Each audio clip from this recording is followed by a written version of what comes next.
Hello, everybody. Welcome back to the P-LotPodcast. John here, joined once again by the main man himself, Michael Angelillo. Michael, a lot to talk about this week. Yeah, A yeah. lot to talk about this week. We have Final Four action on today. Big sports day. Um, we should have the Sixers today too, I believe. Correct. We got Sixers tonight at Sixers, home obviously against the Phillies Pistons. baseball. Yep, Flyers finally got a win when they needed it. Jalen hit piece comes out. Like it's a pretty normal week, honestly, in It's all intents and funny how purposes. yes. So by the way, tonight too, for because we're watching for Flyers here. Islanders play the Hurricanes. The Panthers play the Penguins. Um, the Rangers are playing the Red Wings. We have to root for the New York Rangers to Yeah. beat. We have to root for the New York Rangers, Michael. That's Do we sad, wanna man. do we wanna just open with the Flyers then? We're kind of leading into it. Why not? Let's open with the hockey team, and then we'll shimmy our way around. So obviously, look, the Flyers. As we kind of talked about last week, they're pushing for a playoff spot. They dropped two games this past week. Both were In tough regulation. in regulation, both tough losses. The Detroit one, especially tough. They really outplayed them on the forecheck for like the entire game. However, because they committed blunders in their own end of the ice, the game looked a lot. It's funny. It's like one of those games where if you look at it, you thought the Flyers were dominated. And if you actually looked at the box score and watched a lot of the tape, you saw Porter Martone. You saw why he's considered to be one of the best prospects in the NHL.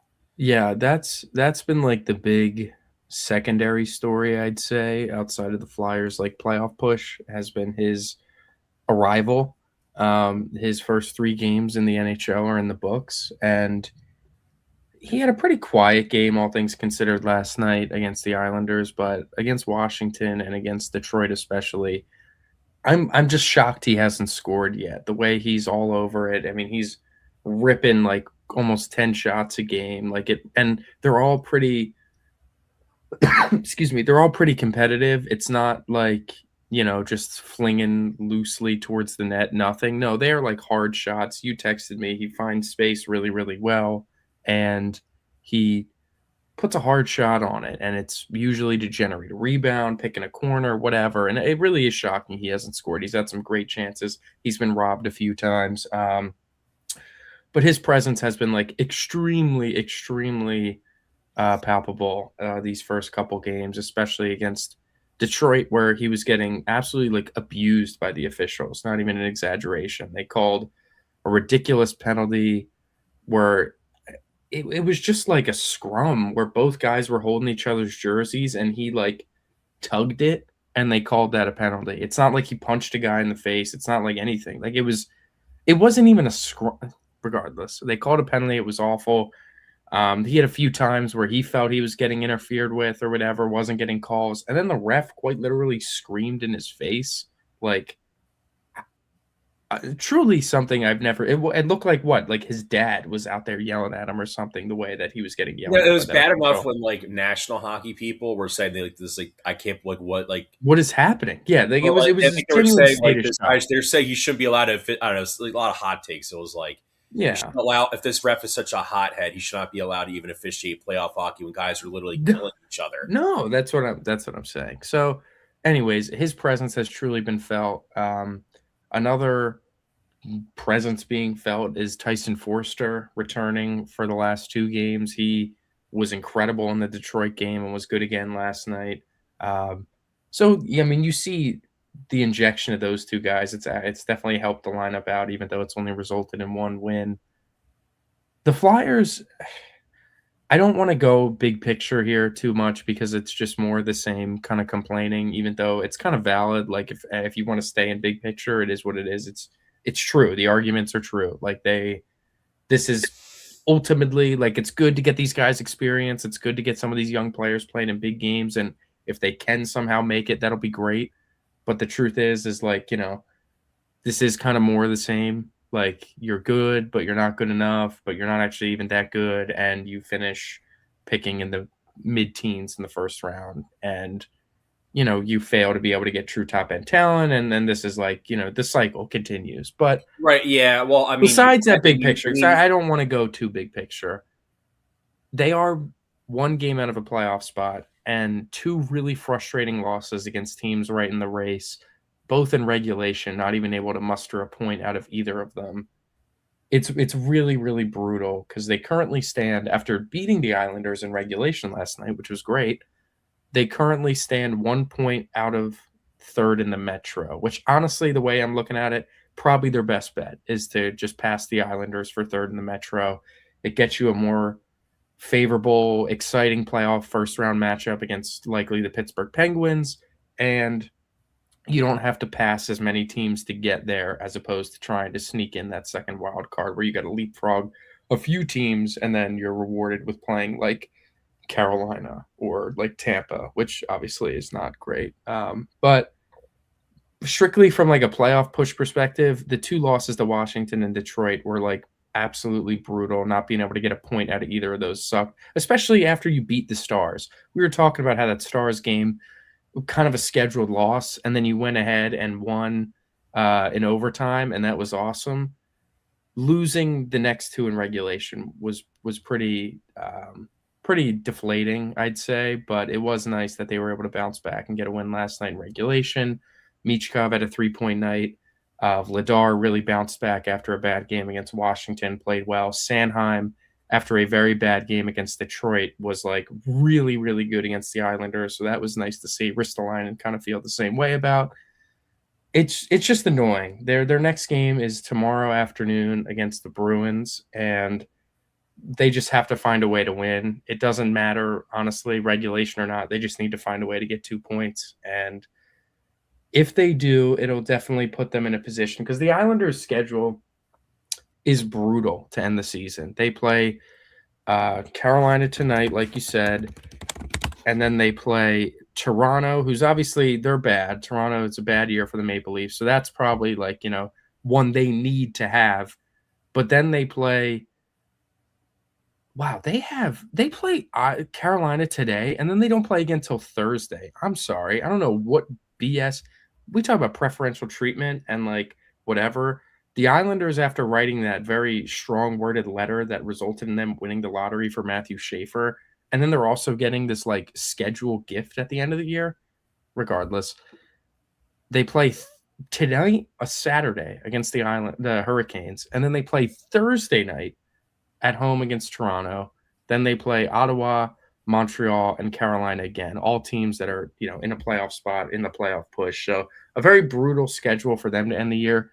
The Flyers' schedule isn't much easier. But they're like, listen, there's a very good chance that if the Flyers win a game on Sunday, the Islanders can very well lose tonight, and the Flyers would be in a playoff spot as early as Easter evening. So they're right there, man. It's really frustrating. You could have passed the Islanders after beating them last night had you taken care of business or at least forced an overtime at any point. But they didn't. So it's a little bit of scoreboard watching. Ultimately, the Flyers have 6 games left. They probably definitely need to win 4 of them to give themselves a shot. It would be nice to win 5 of them. Then you really feel like they could get in.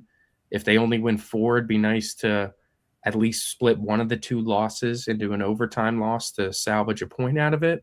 So if they finish 4-1-1 or better, I think their odds to make the playoffs are actually going to be pretty decent, all things considered. So we'll see. It starts Sunday, is a huge, huge game against the Bruins for them. Hopefully they can get another win. Yeah.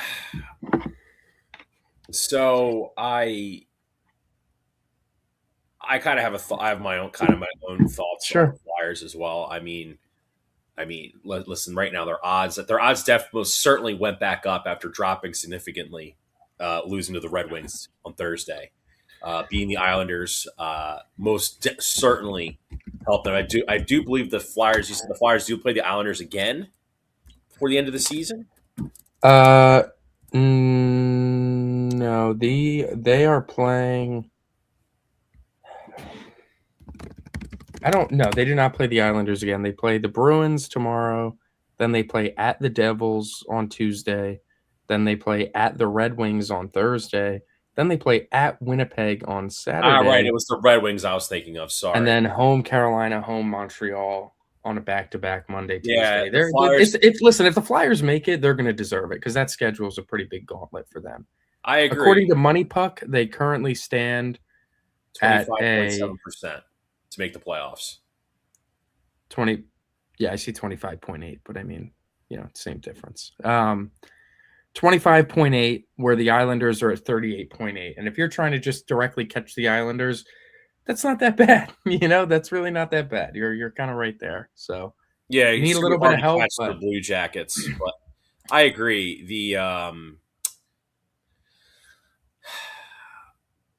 This kind of like my take with the playoffs too is like, listen, trust me, you and I've been pro tank too, Michael. I'm not like one of those old they heads. played themselves out of it. They're just But I so just, far but I away said this from it. before. I think they were just too good to be as bad as, let's say, like the early Bedard Blackhawks.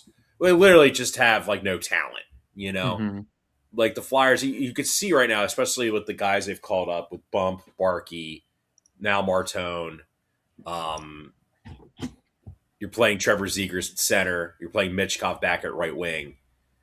Um, even if you were to take off Tippett and I think Travis Konechny, I'm not sure they're quite a bottom five team because of the youth and like this the skill that those guys have. Now Yeah. if you were to trade like all five like let's say Risto, Sanheim, TK, and um, Tippett all at the deadline, all for draft picks, and get no players back whatsoever, then yeah, sure, maybe you get to where you were Even last year. similarly, like just the goalie situation. If it was just Erson and Fedotov again versus Fladar, they're But I probably think, in the but the bottom big issue 10. the Flyers have, unfortunately, is now you have to almost bank on Zivragan being good, and then Mm-hmm. you're going to have to hear for another 5 years, like, the Flyers just never invest in goalies. They're just so bad at goalie. That's neither here nor there. No, My it's not important now. I mean, I kind of think, especially if like right now, it's like this is the way I look at the Flyers. If this is way before your time, and I kind of stand by this take, I'll explain this take in detail.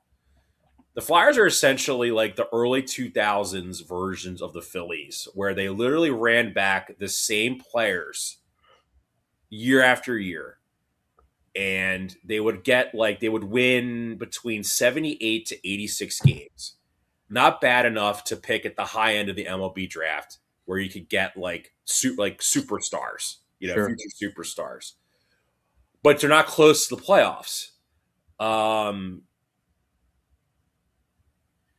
they would start out strong, like April, May, June, and then tail off at the end of the year, typically. Sound familiar? And Yeah. then and they would always have some kind of issue either with like their pitching or their bullpen, which will cause a lot of their issues. What's a lot of the Flyers' issues, Michael, the last couple of years? Their goaltending and their defense. You would say, right? Mm-hmm. It's kind of similar to like baseball with pitching. You're trying to prevent points or runs from being scored. Kind of a Yeah. similar guys overachieve, whatever. Um, and like those Phillies teams had some good players, like Bobby Yeah, they're Abreu. pretty. Yeah, they're pretty similar too to like the late 2000s, early 2010s Sixers as well. The Yes, I would say that. Yes, Iguodala era Sixers, Elton Brand, Drew Holiday, where it's like they got some nice players. You got a top pick in the draft, but you draft Evan Turner, who ends up as a yes. huge bust and And is like the Philly terrible and and like like those sucked Phillies so teams, they bad. they, they had really bad draft. They drafted guys like Reggie Taylor, guys who couldn't play. And Right. then the guys they Right. would draft high, they took like Pat Burrell. Pat Burrell was a nice player, but dude, Pat Burrell was drafted to be like Kyle As good Tucker. as like what like Jason Worth ended up becoming. You know what I Yes. mean? Yeah, exactly. Like Like that's it countered it because how good Jason Worth is. exactly. So like and then the Phillies had this crossroads where when they hired Pat Gillick's first move was to like literally get rid of every loser player that was on the roster, like guys that would just choke. Anytime the Phillies needed like Bobby Abreu to step up in like the last 3 weeks of the season, like he would just choke, you know. Yeah. And then that's what Gillick was immediately getting rid. Got rid of Mike Lieberthal. He got rid of David Bell. Got rid of Bobby Abreu. Got rid of like Real Cormier. If guys like that. If you go ask your dad So that, yeah. he'd So crack up. the But like spin that, of the Flyers is what should they do this offseason then? yeah, they should break up. If Some of the they should stench. probably look to break up or move on from some combination of Risto, Sanheim, Konechny, um, Tippett. Probably those first three guys are I Maybe would throw say. Coots in there. But my point, Michael, is watching that Detroit game kind of opened my eyes a little bit to to me, like I said this before, and I said this to my friends too, was like it's eye opening me that a teenager knows how to get into offense. When you're on the forecheck, knows how to get into space and create space for himself, or find a path to the slot without needing someone to pass him the puck to get Yeah. scoring chances. Yeah, when he's like your most you feel big like most impactful offensive player or whatever. I mean, the truth is, John, whether like getting rid of the guys is the necessary answer or like they are the means to acquire what they need to acquire. The truth is that you look at the Flyers and what they currently are, and you see a lot of nice players. You see Travis Konechny, nice player. Owen Tippett, nice player. Travis Sanheim, nice player. These guys are nice players. They just don't have the top end center. They don't have the top end defenseman. And Yeah, it's like dude, I compared Sanheim a lot to Braden Coburn, where it's like ultimately a nice player, a good player. The truth is that when they are your number one defenseman, you have games like the Detroit game where it's like, oh my God, what a disaster. And like that's what you get when that's your like horse that you put back there to shut everything down. Where it's like, yeah, man, it's not Chris Pronger. It's not Victor Hedman. It's not Duncan Keith. It's not Steve Eiserman. It's not Matthew Schaefer, even. It's not, Chris Letang. It's not any of these true top flight number one defensemen. It's not Cale Makar. It's not, any of those guys. It's not Chara, where they can just shut a game down and you stick him out there and it's like, this guy's awesome. Not to say he's bad, but he is ultimately like a really nice second line or second pairing in the defensive core. And it's like Braden Coburn.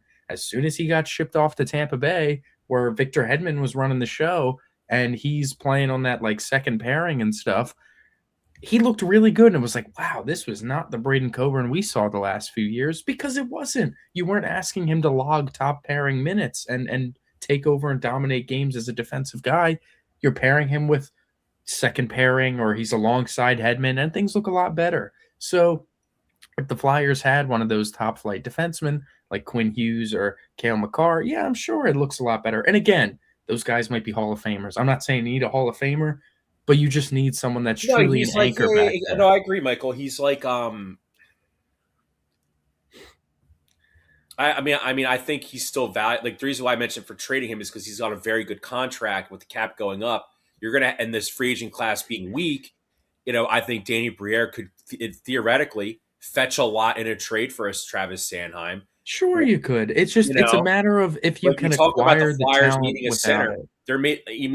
There may be a team out there, Michael, that has a surplus of centers, and they may, I mean, the Blues have been making Robert Thomas available for a while, and that's a top Travis flight center Sanheim right there. was this close to being a St. Louis Blue, if you Ultimately, thank recall. God, because Torrey Krug just completely fell off a cliff. So thank God they didn't end up doing that, Right, to be but completely like honest. But he was going to go there if, but It's the truth. The Flyers, it's like you see what they are, you see what they have. Owen Tippett, for example, like Owen Tippett, nice second liner to have. Like national media acts like it's some war crime. He doesn't have 40 goals or whatever, and it's like We know why he doesn't have 40 goals. He's too he's inconsistent. because he's a nice player, but again, he's not a 40 goal scorer. He's just not. Yeah, maybe if he played alongside Connor McDavid, he'd pot 40 home, sure. But the truth is that in what everyone feels is like some big breakout year for him, he just had a hat trick the other night. He's having this all-time great month.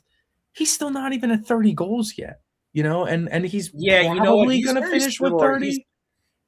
I'm sorry, go ahead.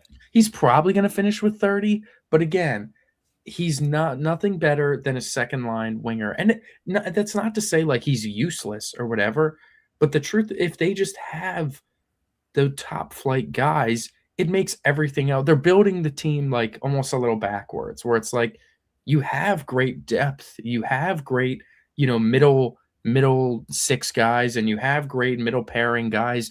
You just need the top flight guys to take everything over the top. And you Yeah, watch that's a guy like exactly Porter why Martone. it's why their power play has been so historically bad for the last Yeah, several years.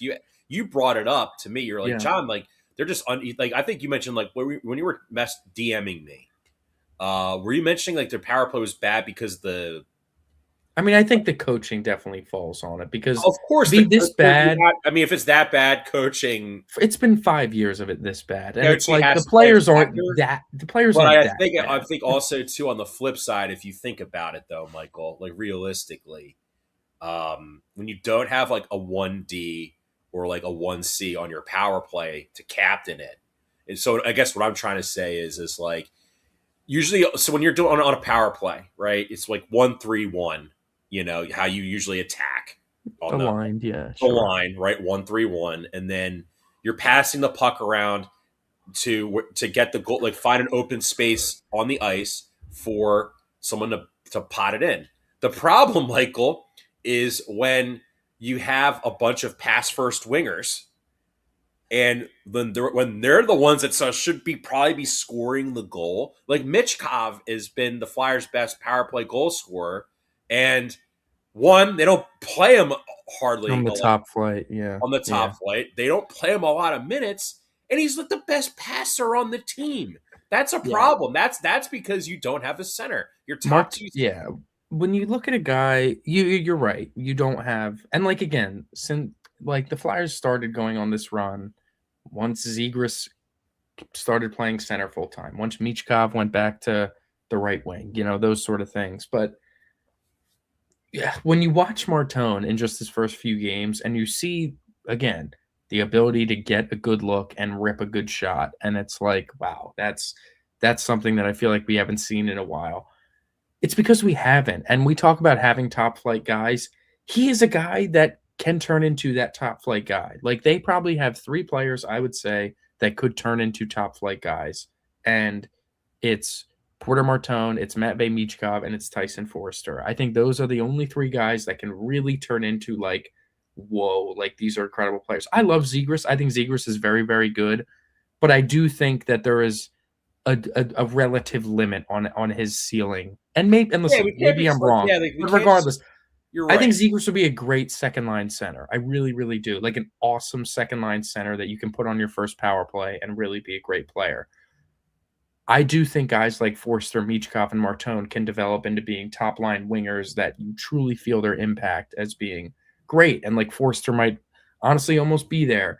And Martone at 19 showing all the tools that he can do it. And it's, if those guys continue to develop and then you do acquire that first line center, I mean, there's no reason why they shouldn't be able to make the playoffs, with the influx of young guys. Alex Bump had a really nice game last night, too. Like, there, excuse me, there is genuine reason to believe that if they play their cards right in the offseason, they can be a team that like probably you feel good about making the playoffs before the season Right. starts It would just feel, because the Michael. It would talent level is honestly, getting dude. there. It would feel like a death sentence if they did if they just sat on their hands in the off season and were like, we're gonna run back this. We're gonna run back the team that's gonna finish the 2025-2026 season where we're gonna be like banging our heads against the wall, being like, well, why isn't Bump playing? Like, why did we sit Bump Sure. for 5 games?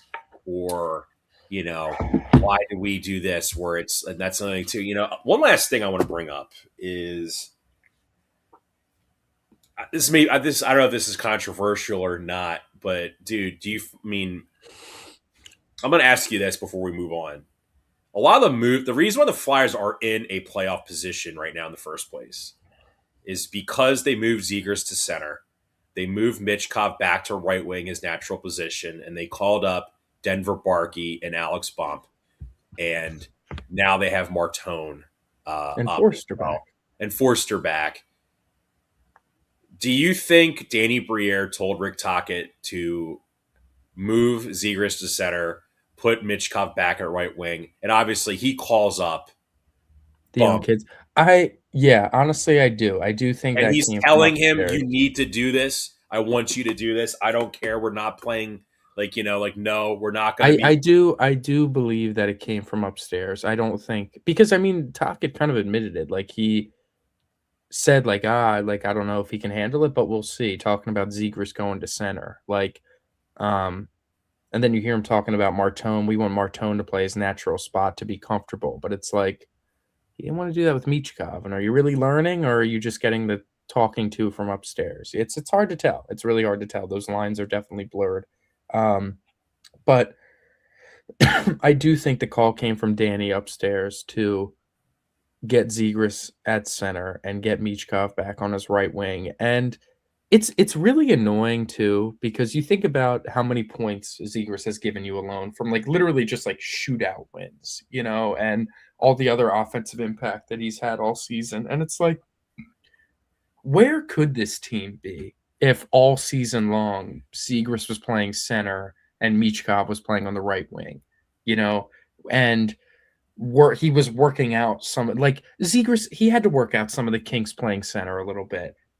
Imagine if that was happening in November or December as opposed to just doing it now in March. And it's like, Yeah, it feels like because if you're the coach and he's like, that's the thing, dude. It's like if you're like the coach and he's like, you're playing him at center and he makes a couple mistakes and you're like, the press is grilling you or like, you're asking, what are your thoughts? Like, hey, man, look, we're trying to build something here. Like Rome wasn't built in a day. I think he could be a good center, but he's going to have to, but the reason why he's here is because Anaheim wouldn't play him at center. they, So it would have been such an easy answer to give if he was struggling early season. And for a team that already has like a capped potential for the current state of it, it just feels like they lowered their ceiling even further by the decisions they made early in the season and like by hiring this coach. But that's a whole nother I mean, conversation. I think personally what happened was I think Briere let Tocchet make these bad decisions to be like, okay, you think this is going to work? I'll let you do it for like 20 games. They get to the point where we're like, oh my god, they're going to blow this, or oh my god, now we're back in like lotto territory, and now I think Briere's like, okay, what do we make these changes? Now they're winning. Yeah, it's And listen, interesting. I'm It not this really big is. Danny Briere guy. That's not what I'm even trying to say. No, it's I don't know. We'll see what they do about Talkit. But honestly, again, they've made it too far at this point for me to root for them to miss the playoffs. So I hope they make it. Obviously, I'd love to watch it. I'd probably go to the first home playoff game with fans in, almost 10 years and 8 years. So I'd like to see it. We'll see though. We will Sunday's see. huge and tonight's huge to watch around the league. But where do you want to pivot next? Do you want to pivot to the Eagles thing? Kind of get that out of the way, or what do you want to do? Yeah, it's because I've been kind of passionate about this. Sure, I mean, sure. listen, dude. There's a football logo in the logo of our There is, podcast. there is. We probably should change that because we do have a R.I.P. Ethan. We don't have these. Yeah, actually, I'm thinking that maybe we're just gonna be doing a new logo We could have maybe a entirely. I might seasonal logo. No, we definitely probably shouldn't do that, def, but think of cooking up maybe a new logo we for could the cook up a show. new logo. Cook up a new logo. So if you've been living under a rock, Jalen Hurts carrying the offseason news cycle 3 weeks before the NFL draft. This is considered like the deadest time in the NFL until before the NFL Right. draft, Yeah. Yeah. right? And well, there's an article that came out, and I guess I'll just do like the quick summary Cliff of it. notes. Jalen Hurts is uncoachable, and he changes the good plays that Kevin Batula was calling into ass plays, and he's the reason why Cameron Jurgens couldn't walk last year, and Dickerson couldn't walk last year, and he's the reason why AJ Brown wants out, and he's the reason why Elliott's Nick's, missing kicks. Kelly was missing kicks. Elliott Yeah, misses. dude. Yeah, and Nick's can't call his own offense. He's not allowed to call his Regardless. own offense. Yeah, no, it's very annoying. Theo made a nice little skit about it because it's true, man. It really does feel like anytime something isn't going well, and as soon as the questions turn to the coach, out comes this like nuke of the quarterback, the quarterback, the quarterback, the quarterback. And like again, The introverted quarterback. yeah, again, I love Jalen Hurts. I think I have a pretty realistic grasp on what Jalen Hurts is. I think when he's like cooking and at his best, he's like the middle to back end of the top 10 in the league among quarterbacks. And like when he's at his worst, it's looking closer to like 15 to 20 range when it's like bad. And that averages himself out around that like 10 to 12 range. And like that's cool, man. That is great. He wins, we win. It's a lot of fun. I love it. But there are like some clear limitations that I do think, the Eagles are kind of their own worst enemy at causing some of the limitations because I don't think they've given the opportunity sometimes to work on the things that people are not sure if he's good at or people don't think he's good at because they don't call him, they don't run him. I look at the Charger game as such an interesting game because obviously Jalen threw 4 interceptions, but you only feel like a few were like totally his fault. Some of them were kind of unlucky. Some of them were pretty brutal. Some of them felt like, not a great regardless of how they occurred. He turned the ball over a bunch and they lost the game kind of because of it. And it was really frustrating. But I remember after the game, and we both remember, and I like, he made some throws in that Charger game that were just things that we hadn't seen much. We hadn't seen. Remember that long? I think it was third and long. Maybe it was second and long, where he rips it over the middle to Devontae Smith with anticipation in a tight window, and he puts it right on his numbers, and it's a great throw for a big play. And we were like, "Whoa, that's the stuff you see." The all 22 back angle of Matthew Stafford, and people were like, wow, Stafford's just so good. And it's, this throw by Josh Allen's nuts and this play. And Jalen made one of those. And it was like, all right, like that's what we want to see here. That's when you talk about a high level passing attack, those are the sort of throws that you need your quarterback to make. And you know what happens sometimes when your quarterback's making those throws a lot? Sometimes they get intercepted. Sometimes they get tipped up in the air and picked. Sometimes they get jumped. Sometimes it goes right through a receiver's hands and it gets intercepted. And you know what? It's not the end of the world. Sam Darnold led the league in interceptions last year. Didn't really slow down the Seahawks. Josh Allen, you think of how Buffalo lost that playoff game to Denver. He turned the ball over a lot. The most egregious one being the one at the end of the half where he tried to like lateral it and fumbled, and Denver kicked a field goal and they ended up winning by 3. Remove that turnover from the equation. I know that's a hard thing to do, but pretend that doesn't happen. Pretend he just falls and the game goes to halftime and Denver doesn't get that extra field goal. Denver probably wins, or excuse me, Buffalo probably wins with Josh Allen still throwing those other interceptions. And what would that have been? 3 turnovers regardless, 2 turnovers regardless. It's not to say that interceptions don't matter. It's not to say that it's a good thing to throw picks. But what it is to say is if you want a great passing attack, unless you are like Aaron Rodgers or like Tom Brady. Tom Brady or like Lamar Jackson a couple years, unless you are truly like upper echelon, like guaranteed Hall of Famers early in your career and like one of the greatest of all time, it is very difficult to have like this extremely high profile, high potent offense that doesn't throw close to around 10 interceptions. Matthew Stafford, a great example, a guy that is awesome, makes all these great throws, but sometimes throws some pretty brutal picks, like no doubt about it. And it's just fine. It is literally just fine. It is like growing pains. It's like the equivalent of striking out a lot in baseball, but you're still hitting like you look at the top strikeout leaders on bats and you see Shohei Ohtani, but you're like, oh, Shohei Ohtani's the best hitter in the league. You see Aaron Judge. Oh, Aaron Judge is the best hitter in the league. You see Kyle Schwarber. Oh, he finished second in MVP voting. It is just going to happen if you want to be the best at certain things. Like it is very difficult to be truly elite in a passing offense without having inherent risk with turning the ball over. Patrick Mahomes, all these guys, they throw interceptions sometimes. And it doesn't scare the coaching staff or the quarterback away from still being aggressive and pushing tight window throws. But the Eagles have been so turnover averse over the last few years. And granted, it worked. You won a Super Bowl. The only reason it did is because you had a historic rushing attack and you had a running back break the rushing record.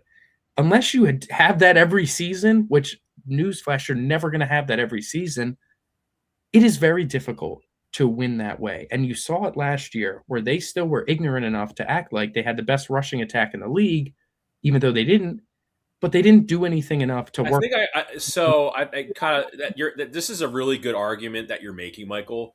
I'll just kind of bring this point into Sure. it as well. I think this is kind of why the Eagles' thought process is.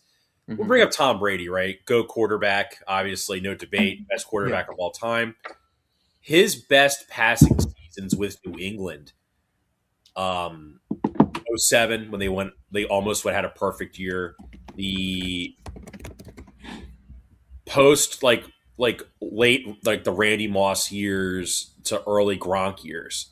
Mm-hmm. Like Brady put up insane numbers, but they never won anything because their defense wasn't very good. That's ultimately why. But I Mm-hmm. think the issue was I think the Eagles want this like because it's just a fact in the NFL. Like teams that turn the ball over 70 to 80% of the time more than their opponents lose games, and they're Mm-hmm. more about interested in winning games than Jalen Hurts, winning passing titles, I suppose.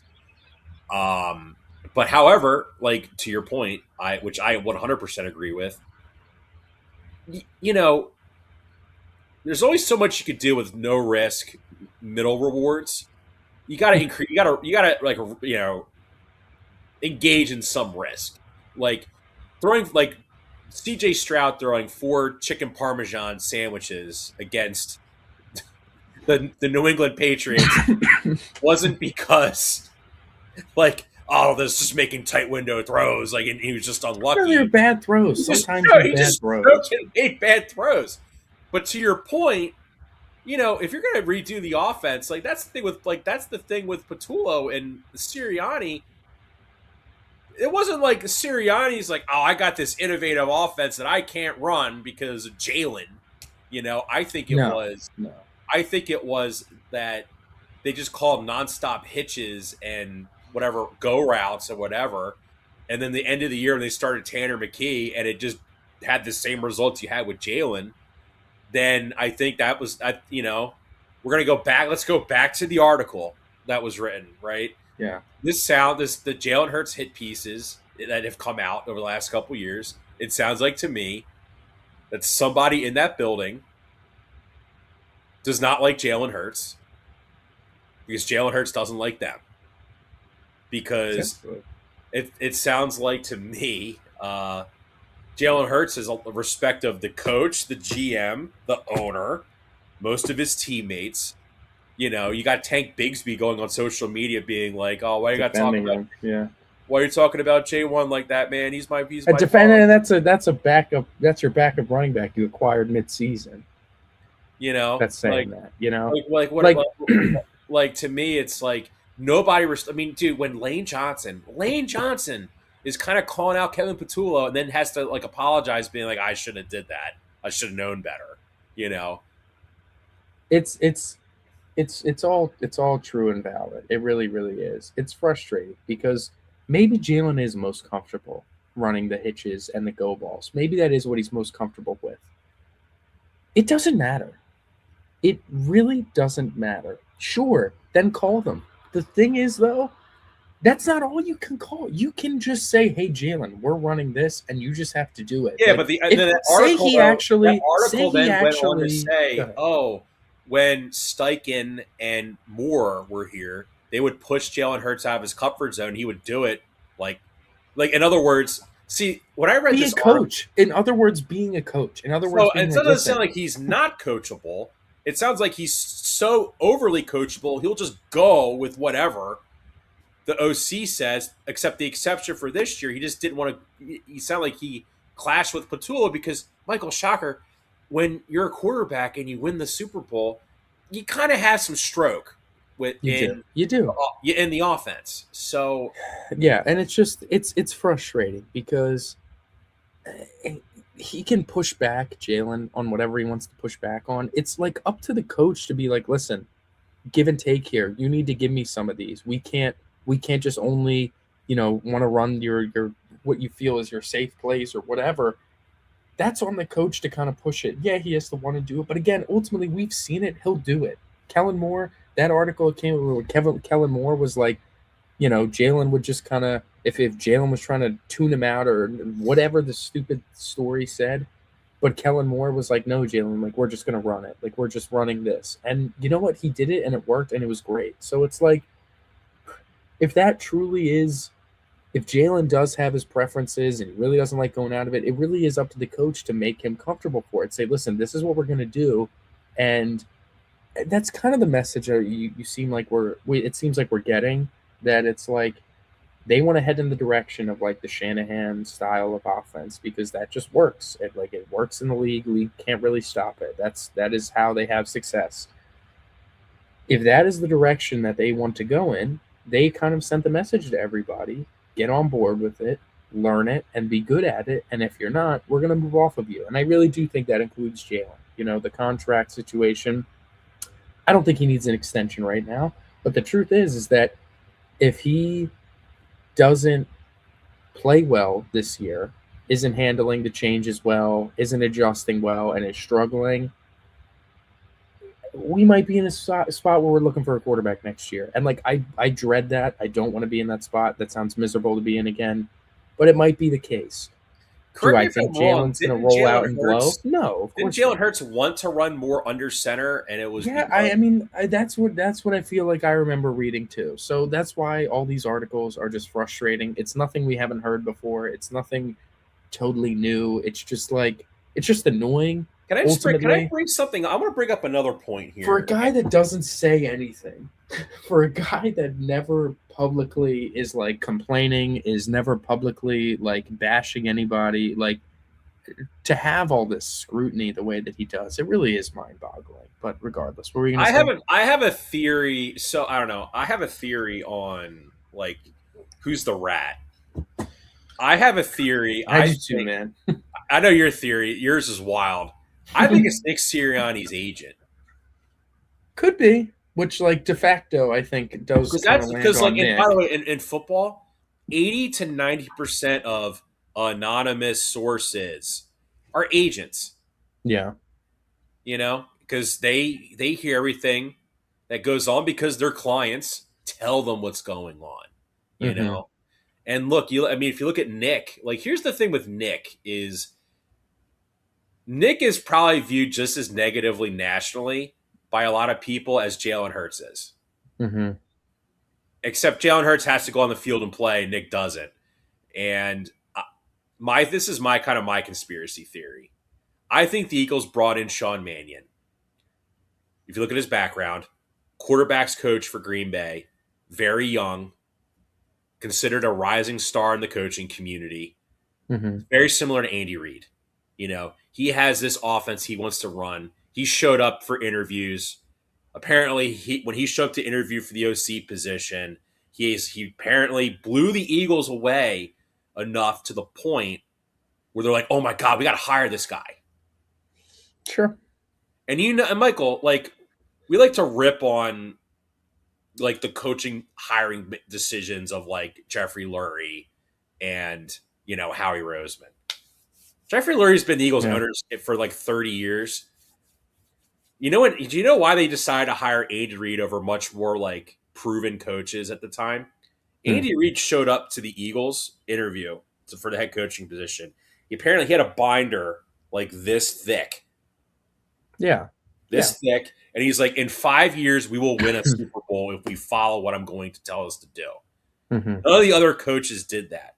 They were basically like, "Oh, you should be grateful to hire me to coach your sorry loser team." Essentially, that's kind of the attitude they brought. Where Hmm. Andy Reid's like, "I want to build something." You Yeah. don't think Sean Mannion showed up and was like, "Hey, I'm going to take Jalen Hurts to the next level of like Joe Burrow and Justin Herbert, and we're going to get back and we can win multiple Super Bowls with my Hmm. offense." Yeah. Yeah. No, I listen, man. I hear you. All that sort of stuff. It'll And I be. think they brought him in as to Sirianni to say, like, listen, dude, if you're going to keep acting immature, you know, if you're going to leak stuff to the media potentially, here's your replacement right over here. Mhm. Because listen, the Bills set the precedent. Yeah, They it's came true Sean that Sherman and promoted their offensive coordinator to be the head coach. It's it's also true. If the Cowboys Go have ahead. done that too. They fired Wade Phillips and made Jason Garrett a head. Not saying they're the right decisions. I'm saying there is a precedence there. It's true that I do think if we see some of the issues where it's like it almost feels like a like two combating forces watching the offense where it's like some plays are like, whoa, like that's new. That's Mannion all over it. And then you see the comfort plays in like the big situations that Do don't you work. remember in Like 2024 in the Saints game when Nick was yeah. overriding more plays that That's were what yeah, clicking? yeah. And again, I do think that maybe got a little overblown, but I do think yes, it was like, oh, these are all the bad plays are the Nick plays and all the good plays are the Kellen plays. And it's like it's kind of funny. Maybe there was some truth to it, probably a little bit, but not maybe as much as we made it out to be at the time. But if we see some of that kind of struggle again, maybe there's a power struggle and it's like the locker room still has issues or whatever the case may be, and coaching decisions in game are bad, like the challenge, like those things that we think Nick's not great at. Like, could you imagine when He'll we go get to? the Could axe you for imagine in Mannion. training camp if like Mannion is like throwing like him like Mannion's like playing like catch like playing catch with Jalen and they're all like laughing and giggling. I know. Like It's Elliot. Like Elliot or someone's gonna be like, oh, you never seen this when Sirianni and Jalen and Sirianni was a wide receiver in college. Like, oh, like I I I really it's just that's annoying. what It's it's devolved just to, Michael. That's I what know. this is I hate the fan devolved base. into. I hate the media. It's annoying. I really it I don't think it used to always be this bad in terms of like I think social media made a lot of this stuff worse and I'd we're agree. stuck in this hell. But anyways, hopefully things go well. Hopefully they don't like draft a quarterback or do anything rash in that regard. But we'll see. We'll talk about the draft a Oh, little there's bit already more. talk about. Oh, now the Yeah, Eagles. I know where the talk's about. God Yeah. forbid they do something ridiculous again. But whatever, whatever. Let's move on. Okay. The Philadelphia let's 76ers. let's watch. That's The Philadelphia 76ers.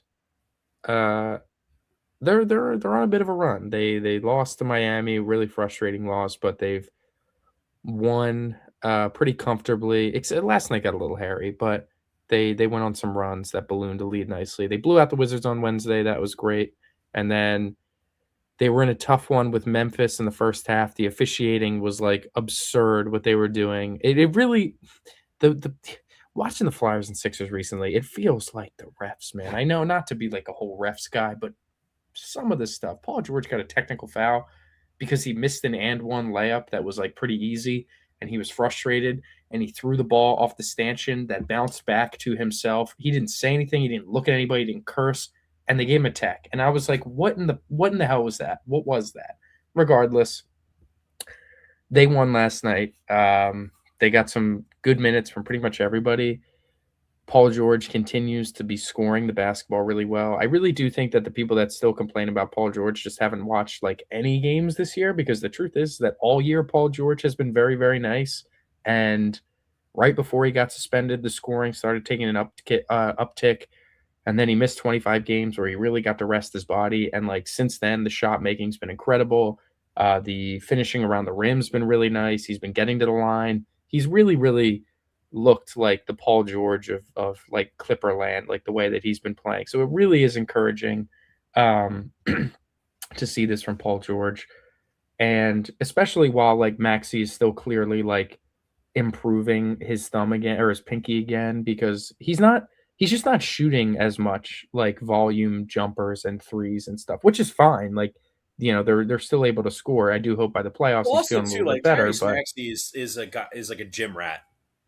yeah, he's So always working. for him not to really be able to push it like he normally does because he had to rest his finger, Clearly he needs he's some he's time to being ramp it hailed back as up again. yeah, so like that's fine. And Embiid last night, it was a really poor shooting night for Embiid, especially on in the first half. He was like 1 for 10. He ended up finishing. He started 1 for 10, and then it became. I just had it. He was 1 for 10, and he finished 6 of 17. So meaning he was 1 for 10, and he finished 5 of 7. Like pretty nice efficiency. He also was like 5 of 6 from the line at that stretch too. But the big thing that was nice to see from Joel was he was extremely, extremely effective on defense and rebounding as well. He had 13 rebounds. He That had was 7 something that's been assists. lacking a lot this year because he's obviously Yeah, recovering from his knee and he's injury. recovering. And it's like they say, like he can't double jump. He's not super able to jump for a block and then immediately land and jump up again for the rebound because working on. But again, 13 rebounds. He had 3 blocks. He had 7 assists. He was all over the stat sheet. He really played a nice game, and that was encouraging to see. He was super locked in defensively, and it's like it would be nice, for Paul George and Maxey and Edgecombe to continue to score the way they've been scoring, where you go to a playoff game and you're not needing Joel to drop 35 to have a chance. You don't need him to be like the greatest player on offense. You could have him be this anchor defensively and truly impact the game that way. And like that's what you saw last night. He was incredible defensively on a day that he wasn't shooting well.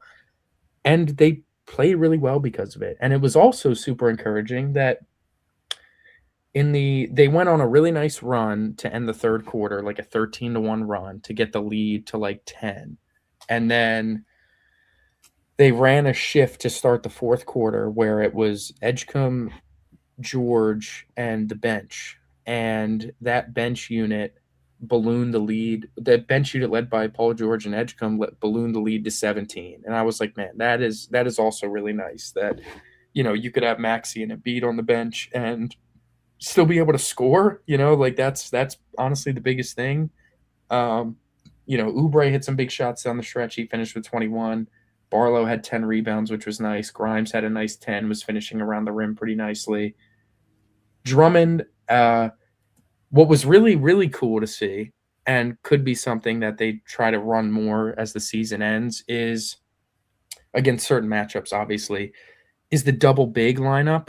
Having Embiid and Drummond were on the floor together for like a 2-minute stretch at the end of the third quarter, and the Sixers were a +9. And like that's awesome, having that extra big body out there to help the rebounding so Embiid can kind of roam around on defense. Like that can be truly a force defensively, absolutely. So nice to see they tried some new things and it was effective, and could be something to keep an eye on as the regular season comes to an end. They currently stand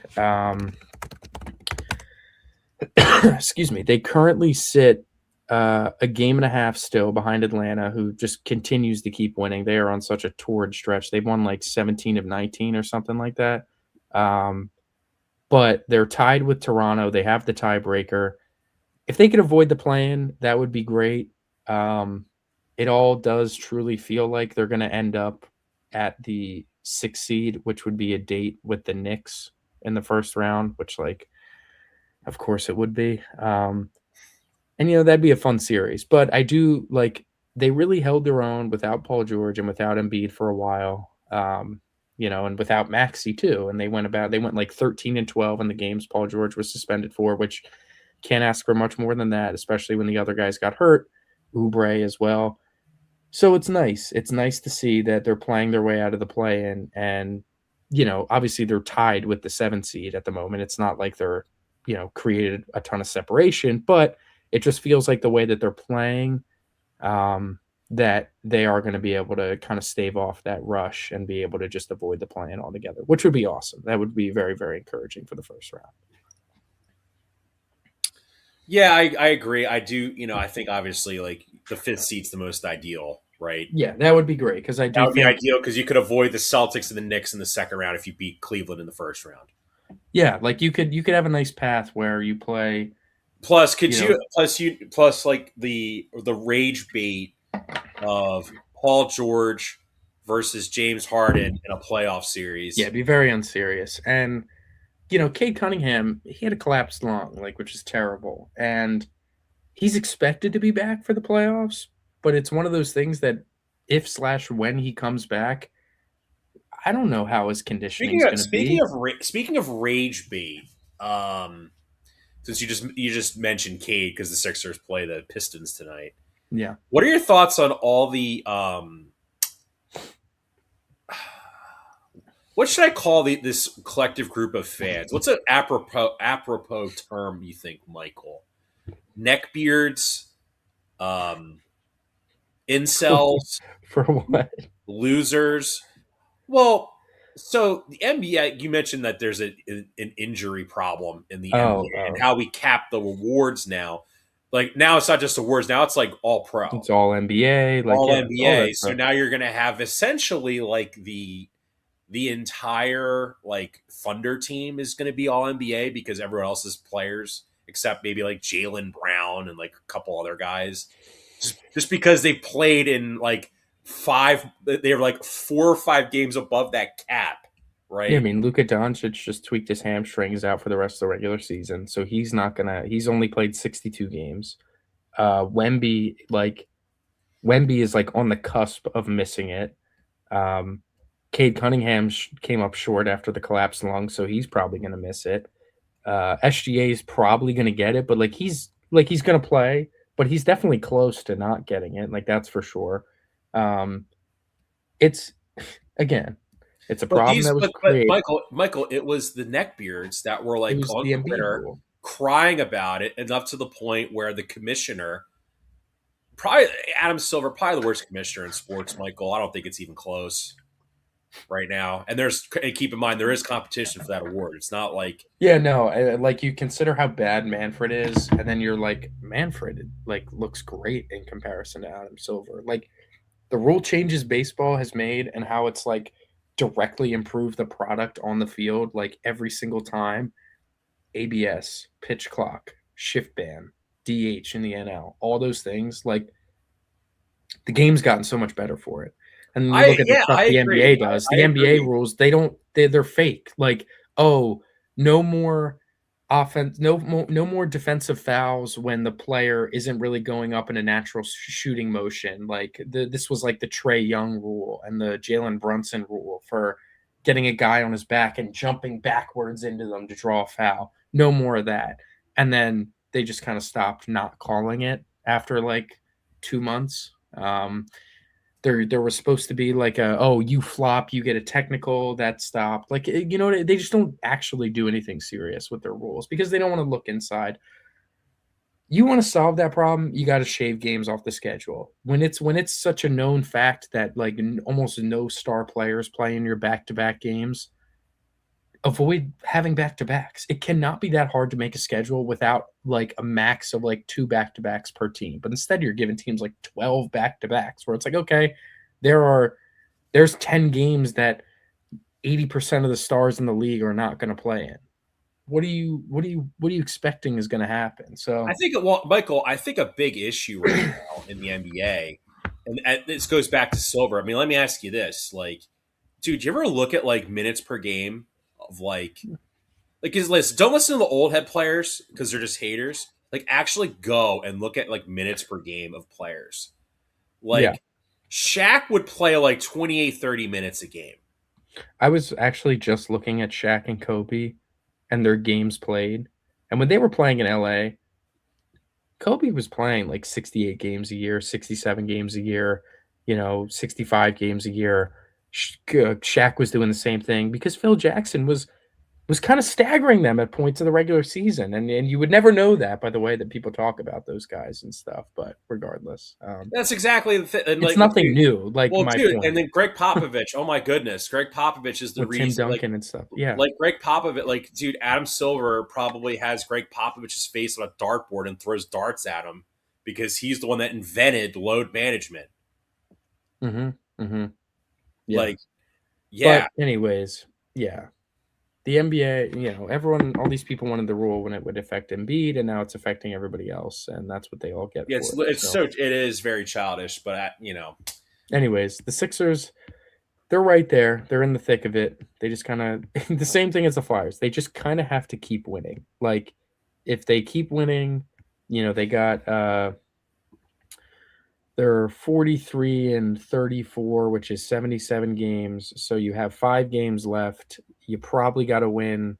You got to win like at least 3 of them to make yourself feel like you have a shot. It would behoove them if they won 4 of them and really put you in a position, especially the ones you got left. You got the Pistons, and then you play the Spurs and Rockets on the road, 2 good playoff teams, and then you play 2 teams that are actively trying to lose, and the Pacers and the Bucks, which like you have to beat the teams that are trying to lose. And it would behoove you to split those 2 Western Conference games. And oh, by the way, you also have to win tonight. So you got to win like 4 of your last 5, and you'll probably avoid the plan because you do have the tiebreaker with Toronto. Um, you don't have the tiebreaker with Atlanta, so you definitely need some help from them if you're going to pass them. It's tough. You got to make up a game and a half in 5 games. It's not a lot of time to do that, especially when it's like you need to pass Atlanta. You cannot be tied with them, so you really got to make up like you're say a game and a half. Call it 2 games now. You have to make up 3 games in 5 games. That feels almost impossible. So um, we'll see though. They are playing well.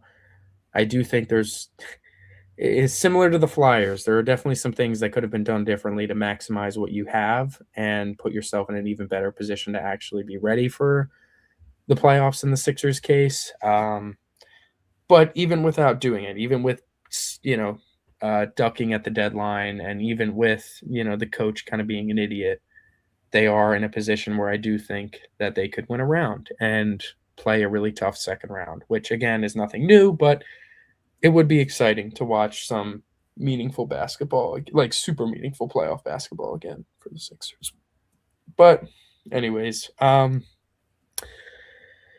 to pivot to the Phillies, want to pivot to the baseball team to wrap up here today. yeah. This is our first Phillies roundup of 2026. So, well, Yep. Michael, since we last did a show, not a great series against the Texas Rangers. They bounced back against then the Nationals, and then yesterday Kinda. they Kinda scored bounced back. 9,000 runs against the Colorado Rockies. Well,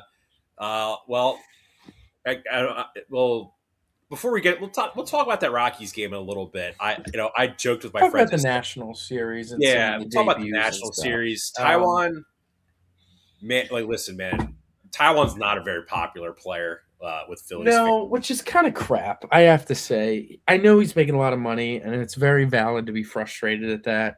But truly, he has been a great teammate over these 4 years here. When he probably has had, like, he's had a good reason to kind of be in the shadows and not really be out there at all because of how he gets treated by the fans or whatever. But the truth is that he's always on that top step no matter what, and he's always like the first teammate out. Like he made sure that like Painter was in the front of the line after his debut, like all those little things, and like that's nice to see. Made sure Crawford like is you know good teammate regardless. Last year he pitched like 120 some innings at like an ERA of 4. And if you can, you could sign me up for that any day of the week for my number 5 / swing starter like his stats at the end of the year to be that 120 innings of 4 ERA ball. That is perfect by me. That is wonderful. But the truth is that the way he was pitching and the way the stuff looked and all the underlying metrics, that was probably the best possible outcome you could have gotten for what he was actually throwing out there. And like, that's awesome. You had actually a really like you had a solid defensive infield, like not a lot of hard contact, all that sort of stuff. And you were, fortunate, a lot of hard outs if it was hit hard, all that sort of stuff.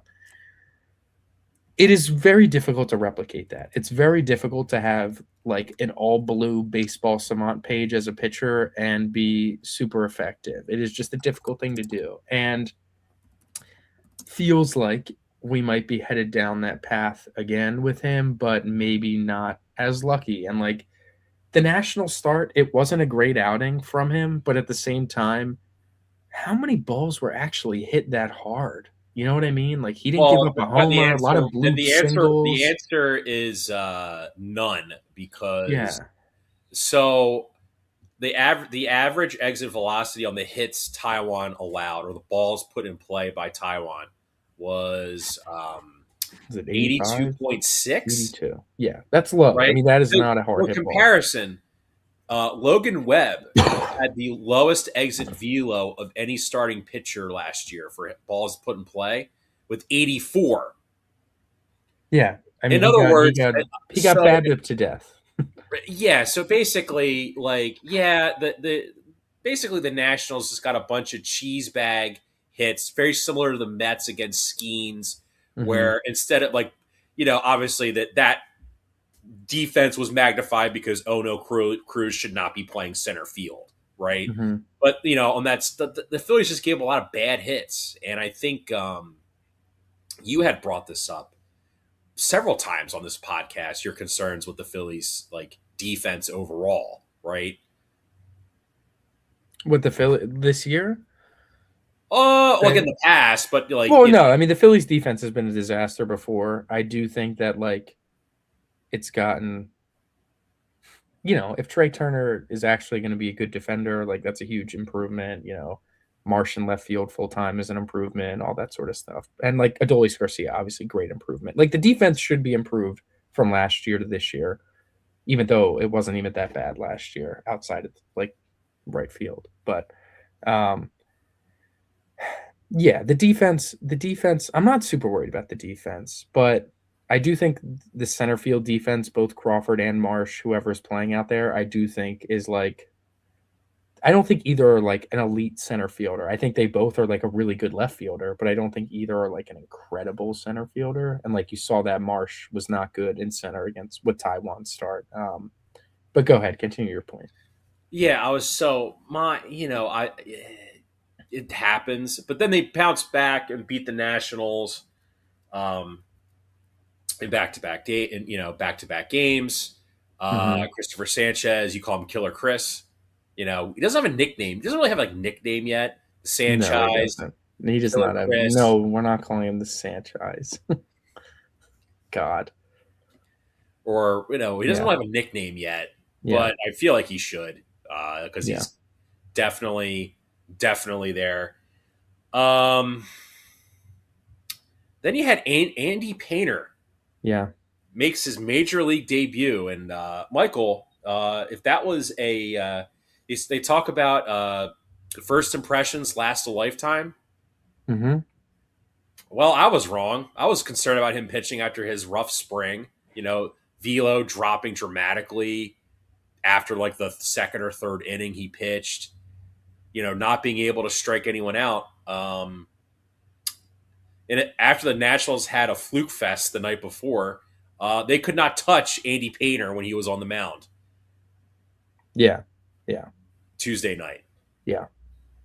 Yeah. Tuesday night, Wednesday night. No, it was Wednesday night. It was Wednesday. No, Painter was Tuesday.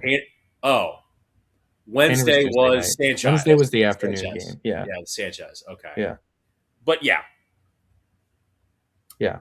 look great. Yeah, Andrew Painter was really really nice. The fastball velocity kind of stuck throughout the start, which was nice. the shape, all the stuff everyone's worried about. It was fine enough. The breaking stuff was very good though. And I think that should be the plan with this year while he continues to work back and find it with the fastball is to just lean on the breaking stuff. Like lean on it. It's very good. Lean on your curveball, lean on your slider, lean on your changeup Geez, look at and Zach Wheeler. work He's that talking about fastball back. Zach Wheeler I mean, sweeper. look at Aaron Nola, if the fastball Look at commands a little Christopher off, like Sanchez it's with the changeup. yeah, and when the fastball command is off, if you have good enough secondary stuff to work with, that plays, and we saw it. Again, the Nationals lineup, like people want to say, oh, it's the Nationals. Like they hit the shit out of the ball the first few games of the year. Like baseball is so you can't really get hung up on the opponent all that much because it truly is like it's just such a beyond sport that every hitter can be good at any given day, that sort of thing. I was encouraged, man. I mean, striking out 8 was awesome. I thought he had really good demeanor on the mound. You could see him get a little fired up at times where it's like, oh, big pitch, and he's hitting 99. It's like, all right, why don't we reel it in a little bit? He's getting it's a little reminds me of Wheeler a little bit, the way he kind of leans in on those big pitches, which is, it's nice, but um I don't know. I was encouraged. I was a little surprised Thompson let him in to finish or to start the next inning, the sixth or whatever. Um, but I think he just wanted him to get like an on field like standing ovation as he got pulled from the game, which I thought was pretty cool. So shout out Topper there. That was nice. And Painter looked awesome, man. He really, really did. It's something that's super encouraging. I'm not expecting it to be all sunshine and rainbows all season from him. I, would not be shocked if he gets hit around in his next start. And it's just, again, it's not something I'm going to really worry about either. I'm just going to kind of focus on how his stuff looks any given Well, the start. difference between Andy Painter and I think Mick Abel, because Mick Abel obviously pitched well his first start as a Philly, Yeah. Yeah. against the Pirates last year, is that Andy Painter, from a talent perspective, I mean, he's just a lot better than Mick Abel is from a talent. So, like you mentioned too, is he going to get hit around a Yeah. little? Of course, but I think in baseball for pitchers, if you have talent, like as much talent as Andy Painter does, like your floor is like a 4 ERA. Mm-hmm. You know, there's this guy who pitched a long time. Actually, pitched for the Phillies for the end of his career. Michael, you may have heard of him. His name was AJ Burnett. Yep. Very similar, like kind of like, oh, this guy's super talented, and he kind of underachieved a lot. But then, like when his head was on straight, like he would ball out. Now I think Andy Painter's more I talented. hope he's a lot better than AJ Burnett. I It will was say. not more talented than AJ Burnett. But to my point is like Michael, in baseball, unless you have some kind of serious off the field issue, like a Josh Hamilton had, Mm-hmm. like or injuries, right? Cream always rises to the top, man. So Sure. I'm Sure. not. And it's, again, first big league season, 2 years post Tommy John. Like, I'm not going to put a ton of stock into the results. I'm going to put more stock into just how it looks with him. Absolutely. And he looked It good. is going to be something to watch, though, as the seat until Wheels comes back. I know did Wheels get roughed up. His He did get roughed up. The velocity's like only hitting 92, 93. He's working it back. I think exactly. we got a little excited on how soon he could realistically be back. Um, but I think the truth is that it might be a little bit later than we had maybe initially hoped. And listen, if Taiwan, is settling in and is fine, and Painter continues to pitch well, it just is more time off for Zach I just wonder, and are they working it going to up again. employ a 6-man rotation, I don't know or what they're gonna do. I are really they going to don't. It move depends. Taiwan? Because here's the question: is like I It'll all think depend on how good he's pitching. Like if Taiwan and Painter are both pitching pretty well, I think they'll run a 6-man for a few rotations. If Taiwan's continuing to struggle, they might just put him in the bullpen as a long man and maybe use him as like a piggyback, for some of the guys to manage the innings. Because again, you don't want to fry Painter's innings, by you're. July. You know I what I mean? agree with that. I mean, I agree with you on the innings limit on Painter. I also have to say this too. Michael, we talk everyone before any baseball season starts, we always talk about your rotation. Oh, it's always 5 guys, right? Let's be realistic here. Guys get hurt. Most teams go through like 8 starters at least. Yes. Yeah, yeah. That's my point. So It's if you need important to to have starter depth. so like Taiwan, if Taiwan has to get moved to the bullpen, he's going to start 10 or 12 more games for the Phillies this year, most likely. Yeah, no, like when it's all said and done, if Painter starts like, maybe 20-ish games and Taiwan starts like 15 or so, and Wheeler's at like maybe 20 starts or so. Who knows? Who genuinely knows? Um, it'll all be fine. It'll all be fine. But Wednesday, I want to move to Wednesday where you talk about aces and what aces do. Christopher Sanchez, that was another like perfect look at what an ace is at times where it's like his stuff was not great. He was clearly the command was way off. He walked like four guys. It was off. He didn't have a good It feel. happens. But he managed to only give up one run and he still struck out seven and like was able to find his way out of jams. And it's like that's when you're an ace, like your bad starts kind of look like that, where it's like you don't really give up any runs, you just aren't going seven sweaty, like the no sweat scoreless situation. You're battling it out and you're grinding it out, but you're still making good pitches in big spots. And that's what he did. And that's really what he Exactly. did. I agree. No, I agree. It's And they encouraging. and like they went down, the bullpen gave up some runs, Keller, unfortunately, but they battled, honestly. And that would have been a very normal spot for a team to just kind of roll over and die and be like, you know what? We just need to get away from home right now. It's hostile in here. We're not playing well. Just get us to Colorado and we'll figure it out on our road trip and like just get us out of here. We need to leave. Yeah, And they fought and they ended up winning the game. I got a Harper hits a comment on home that. run. So Yeah, like, I'm not trying to be a homer when I say this, but it's just realistic, dude. It's if you're gonna have like the mentality you have towards the Eagles to the Phillies, you're gonna have. I say this like every year. You're gonna have, by July, you're gonna have a stroke. yeah. I mean, really by May, because it's just the way that people live and die on every single game is just beyond insane in the regular season of baseball. It is such a grind that really almost no game matters. Like, you know what I mean? Like, I tell like friends, every team's I gonna win talk to my 60 friends, games and lose and they're 60 getting like games. pissy about it, and I'm like, guys, like we have 150. I was like, God, we have got like 157 more games left. Like Jason Stark brought up a good point. He's like, yeah, I mean, the leadoff hitter's hitting 170, and the top three guys are hitting 180. And he's like, oh, that was the Dodgers, by the way, not the Phillies. And they were like, oh. Well, yeah, because it's true, man. It just doesn't matter. And like Trey had what, 4 hits yesterday or 3 hits yesterday. Harper hit a homer. Schwarber hit a homer. Harper also had like 3 hits. Like it just it's fine, man. It really is fine. It is so annoying. It is what it is. I just, But it you was know what's it funny? was When I was nice watching, that they battled. dude, I when I go was ahead. because obviously like you've been playing MLB the Show like longer than I have. Sure. When you have to go grind like Diamond Dynasty, would you pick the Rockies and then just hammer them at pick the away team and hammer them in Coors Field and just score Yeah, the runs? yeah. I That's would, what and watching that game yesterday felt it like. would be Senzatea and their bullpen, and you would just piece it up. And like, yeah. So yesterday, let's get to yesterday briefly before I want to give a couple shout outs to the players that have started hot. But yesterday was great. They immediately jumped on the Renzen, hanging what 7 in the first inning. They batted around.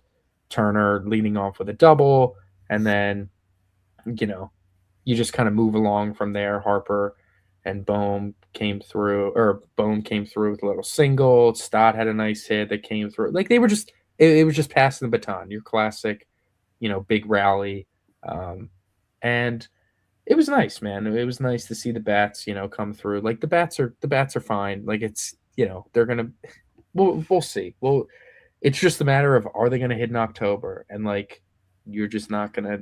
You just got to get there eventually. But Trey Turner said it best. He was like, we lose.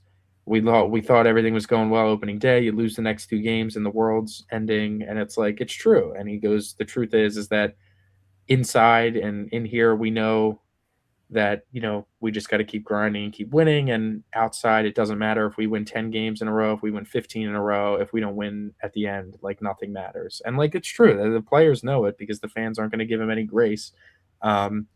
Well, And that's what it is. Like, it is what it is. But they showed up yesterday in a way offensively that was really nice. And shout out Knowles. I honestly, they got up 7, and I was like, just don't make this 7-4. Like, please, for the sake of everything, Aaron, just have an outing for me. It was a little chilly. It's very hard to pitch in Coors because dude, the I air is thought so the thin same that exact thing, the dude. ball doesn't spin as well. Like, it doesn't break. I was like, dude, I don't want to like when I go to research for the pod tomorrow. Because I was saying this yesterday. I don't want to find out that Aaron Nola hates the cold because like he went on vacation to like the Rockies with his parents and he got like left outside a tent for eight No, like, it hours. was. I Some mean, bullshit like, like that. his Like first start against the Rangers, it wasn't great, but it was freezing. It was like 40 degrees that day. The it was fastball he battled. velocity, Like he still it battled. was, yeah. They just But couldn't score runs. last night, or yesterday afternoon, um, it wasn't super warm, and like, by the time it was like the second, third inning, the fastball velocity was like sitting 93, and he held it throughout the whole start. And I was like, he struck out 9, and again, Coors is very difficult to pitch. Talk to any pitcher because there's not as much air resistance, very thin air, that the ball goes straight Well, so much. You don't have as much time to break. actually, And he was shoving. there's another big reason why guys don't like pitching in Coors either, Michael, is because they have the largest square feet of any outfield by a significant Yeah, margin no, in absolutely. MLB because they Yeah, moved the fences back so far. it's a big outfield. It's hard to your pitches don't move as well. And Nola was out there shoving. He threw 9 Ks, threw like 6 1/3. It was really, really nice to see. Only gave up 2 runs. It was great. It was really a great outing from him in a tough place to pitch, and that was awesome. That was really awesome to see. Um, yeah, super super excited about that. I want to give a few players little flowers for how they've Should just we call this started like the year. Michael's 3 stars of the week? We could do that. We could have a segment, my 3 stars of the week. Well, I want to give out 5 stars. Is that all Oh, right? oh my god, what is?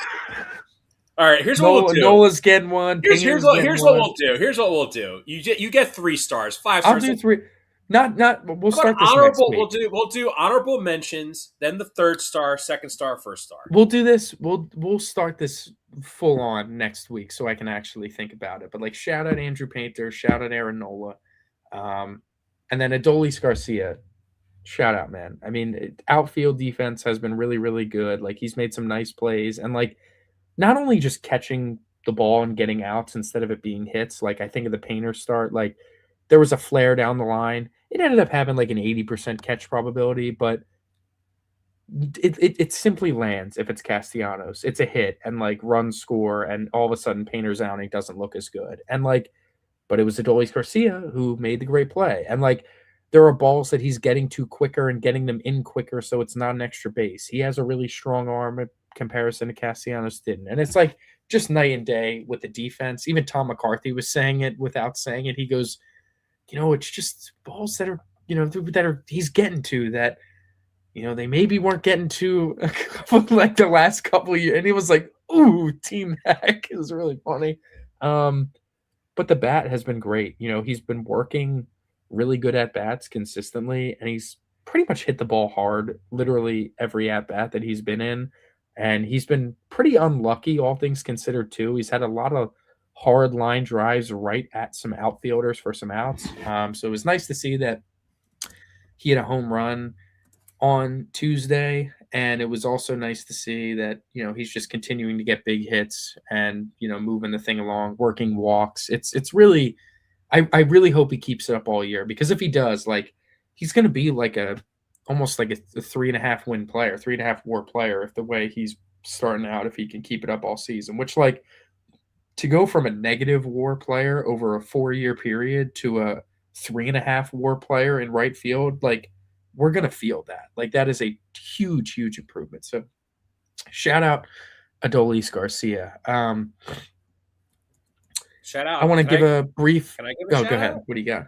Yeah, I'll give a say the shout. shout What do out you to got? Justin Crawford for coming up with I that was gonna. game. Yeah, he was gonna be my next one. So go ahead. Yeah, He Justin was. Go Crawford. ahead. I mean, look, like there's gonna be some growing pains there. It's only his first Mhm. week in the majors, but um,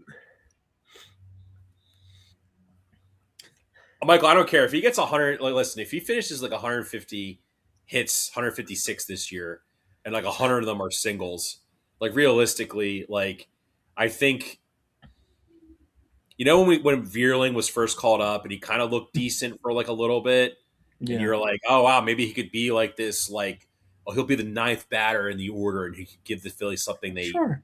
they're Sure. missing. I think that's like Justin Crawford, but like obviously the ceiling is like infinitely Way higher. higher. Yeah, because It's like infinitely he hits the higher. ball hard. He just hits it on the ground. Like he's doing almost exactly what he was doing all throughout the minor leagues, which is just hitting the ball hard on the ground and finding holes that way. And like, is that what I want him to be for his whole career? Absolutely not. Not even 1%. Like I want him to start, lifting the ball and hitting more line drives. You hit the ball so hard that if he does lift it, the ball's going to go out. It's not Kingery where or Bryson Stott where they don't hit the ball super hard. So lifting it is just a bunch of outs. Like he hits the ball really, really hard that if you do start lifting it, it is going to start leaving. So he does have really good raw ball, bat to ball skills and really just great contact skills. He's not going to strike out a ton. And, he might get a hit with the infield in like 80% of the time he puts it in play. I'm not even exaggerating because it's hard enough to field ground balls not hit right at you when you have the infield in. And as hard as he hits them, he's really probably going to find holes like he did walking it off on Wednesday. Um, so it's nice. It really is nice to see. So shout out Justin Crawford. Like he is going to be every boomer's favorite player for like this season, without a doubt. They're all going to be clamoring for him to hit leadoff, and it's going to be really, really annoying to listen to. But at Well, least no, I they're think the happy ninth about spot someone. is. I think the ninth hole for him It's is perfect. perfect. It's literally perfect. But I think people it's are going to perfect. want I'm going to tell you John. why I think it's perfect. He's going to be hitting 320 in like May. And if Trey is still like a little up and down, they're going to say, why isn't Crawford leading off, man? Like, it's going to come. It's already happening. I already saw it. I already see Twitter replies. Why is Topper not giving him a shot at the leadoff? So, um, yeah, I know. That's what I'm seeing. So, regardless, Well, can we explain why he's perfect? Can I explain why he's perfect for ninth? I yeah, think. please. I Does it mean, make it's sense? it's perfect. Go ahead. So, Michael, it's really funny. I went and pulled up his dad, Carl Crawford, like Mm-hmm. his minor league numbers and like his first year in the big leagues versus like his son. Just out of curiosity, they both were called up at around like their exact same point of their careers. Mm-hmm. Um, so one big thing that Carl Crawford was very good at is very adept at stealing bases. And Michael, we both know that MLB has brought back the ground game, like the base running game with steals by making the bases bigger and limiting your pickoff attempts, right? Sure. If Crawford just gets on base in the ninth hole, and then let's say with like one out, right, steals second base, he's in scoring position. Now you got Trey batting leadoff, right? He's going to do damage. Then you got Kyle. Then you got Kyle Schwarber in the two hole, Bryson in the three hole, right? This It's is kind of how the offense is going to get jump started by like the it's the middle innings. stereotypical second leadoff. When you're talking youth baseball and you put a kid down there and you're like, oh, it's like a second leadoff for you. It's true. It really is true because like you said it perfectly. Middle innings, late innings, where it's like even imagine two outs in an inning. Here comes Justin Crawford, and he hits a hard grounder for a single, and it's like nice. Now it's like two outs. It's like why not steal the bag? Two outs. If you get out, who cares? The top of the order is leading off the next inning, anyways. You swipe the bag, and now a little BABIP single from Trey Turner, and now you just scored a run like off very little effort, and it's like that's big. That's important. And it's going to be nice to have a guy down there that puts the ball in play a ton. If guys are getting on base ahead of him, like Marsh and whatever, and here comes Crawford, it's not some black hole like kind of Rojas was. It's a guy that's going to definitely put the ball in play and not strike out a ton, and just create some chaos. It's definitely good. I am intrigued.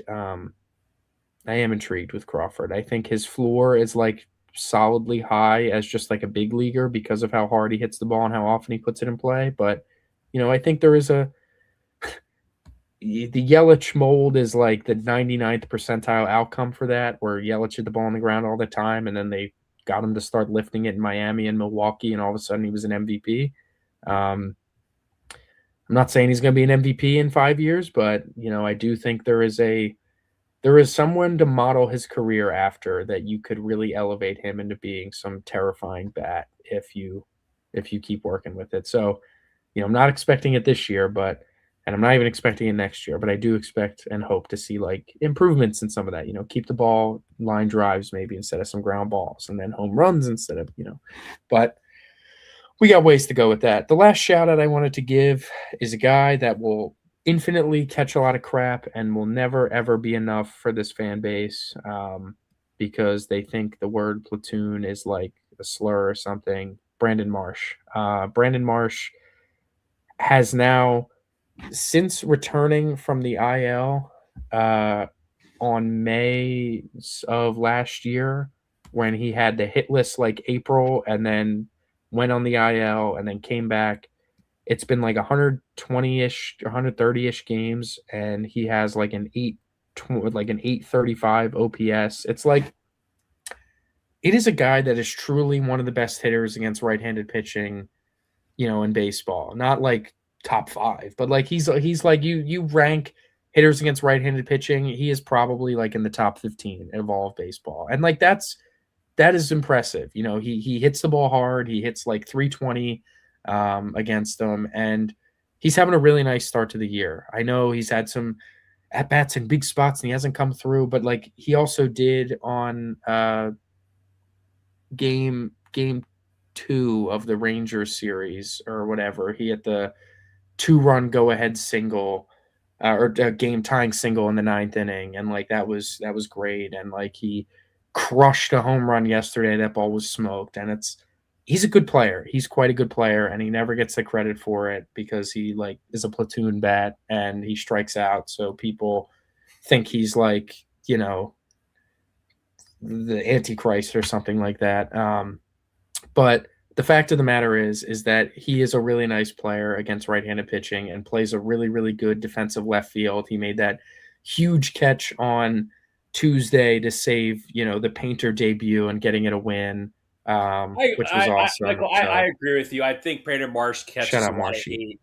He gets a lot of hate. I think the problem is that the Phillies. Mm-hmm. See, I don't know. This is gonna sound. This is so cringe. I hate doing these kind of things.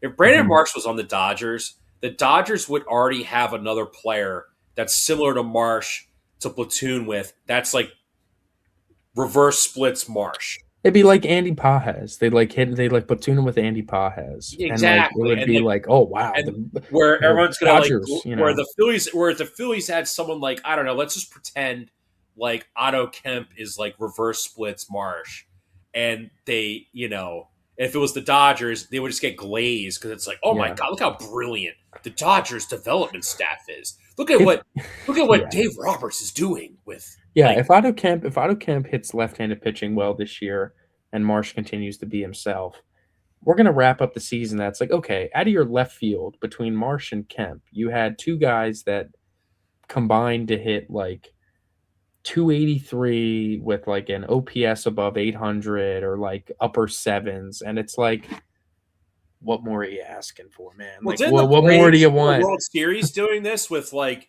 Yeah, with Soler, Soler, Jock Eddie Peterson, Rosario. Duvall, Rosario? Yeah. I mean, like, it's what I They aggregated Ronald Acuna Jr.'s bat between like four guys. Yeah, no, between four guys. Isn't absolutely. that what Yeah. they did? Like, come Yeah. on, man. Yeah. Like, I don't know. Got freaking Michael on the podcast begging for Miguel Andujar. Like, come on, man. To Yeah. platoon with Marsh. And like I would like I was big on like Randall Grichuk too. You know what I mean? So, a couple of guys like a platoon. But shout out, I like the Michaels 3 stars. That's fun. I like that. I'm excited to have a Michaels 3 stars for the Phillies roundup. I can't wait for the weeks where no one is on it because it was a bad week. But we know that that is absolutely going to happen, probably at least twice. Of Right. Michael, who are your three stars? And it's like no one, or like one player. It's like, oh, Luzardo went 7 scoreless. Everyone else was a useless sack of shit. But Everyone else stunk. Like, it yeah. is like that is You could be probably like fanatic for he had this great. yeah. It'll be like myself. I went to the game and I had a really nice time, and it was the only game they won this week. So Shout out I'm one Leslie of from my the three concourse. stars. She made her she handed me a great cheesesteak when I went to the Yeah. Phillies game. We lost 10-0. Shout out the new strawberries in the ballpark are delicious. Check out my TikTok of it. Like that's Oh my basically what god. it's gonna So, be. all right, So, we're gonna wrap the but show no, up today real quick.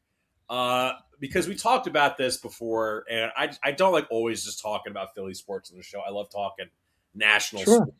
sure, Final four today, Michael. Uh, two very good games. We yeah, have the first game, Illinois versus the Yukon Huskies. Uh, we already had one Yukon Huskies coach make an ass of himself last night. yeah. That was a Michael, weird interaction between Gino and Dawn dude, Staley. do you think Geno Smith woke up in Twitter? Not Gino. Wait, oh, No, no. Do you think actually, Geno Smith woke up this morning and saw his name thrown around like "F mhm, Geno"? Geno sucks. What an a-hole Geno is. He's like, what the hell did I do?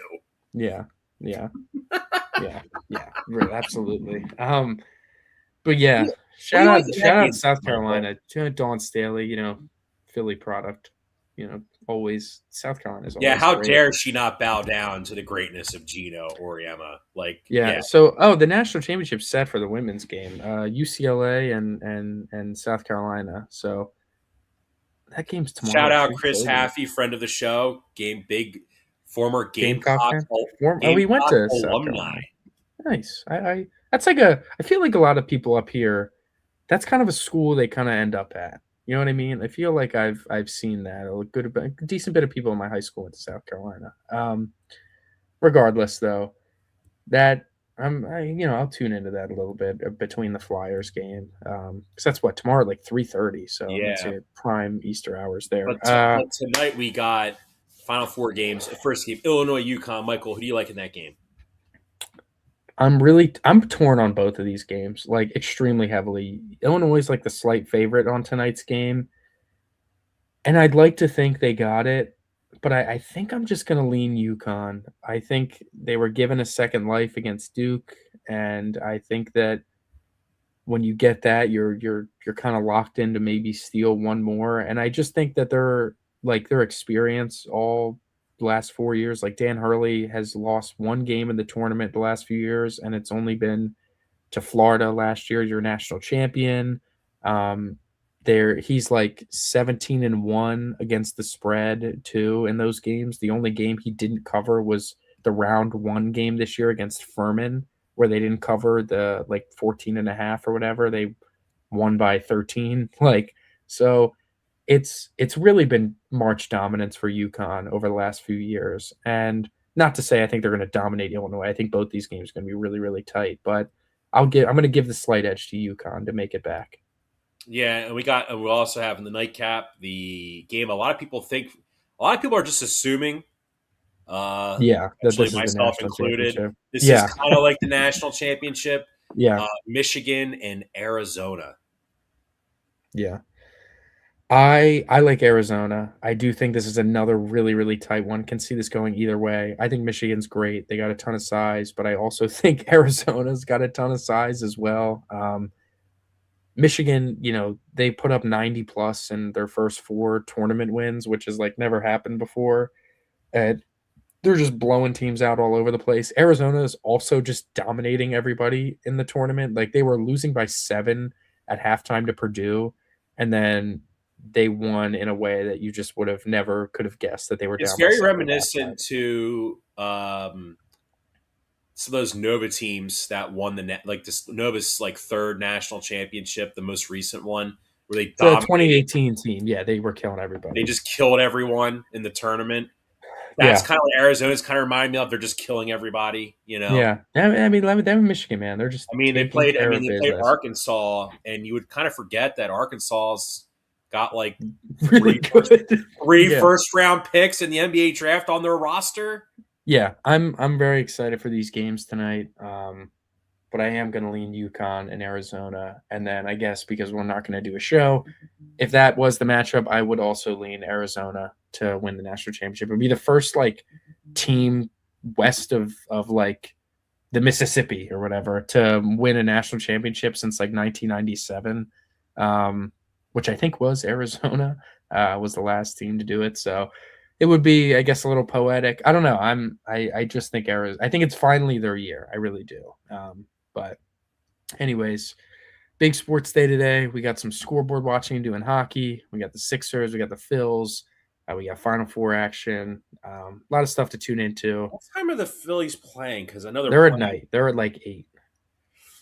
See, Yeah, you might need a dual TV setup going. You might need to. well, You might need to. You might need to hit the well, town. that's something I got to work on for today. Yeah. So, because I All can't right. build it, I can't build a dual TV setup. So, yeah. Anyways, that'll do it for today's show. And enjoy this beautiful Saturday before the sports is supposed to start, because it is truly a beautiful day outside. So everyone should go touch some grass, I think. But that'll wrap us up here for Saturday. Happy Passover, happy Easter to all. And yeah, we'll catch you next week. Catch you next week. We are part of the Fired Up Sports Network of shows. Please check out other Fired Up Sports Network podcasts like the P-Lot Water Cooler Talk, Bell Smashers, Phillies Sports Love and Pain, Drunk on Broad, Beer Battered Sports, and the Fired Up Sports Show, which are available on all major podcasting hosting sites and social media. Also, check out Mark Ramos' Roundup on firedupsports.com, which breaks down the happenings going on with all your favorite local teams.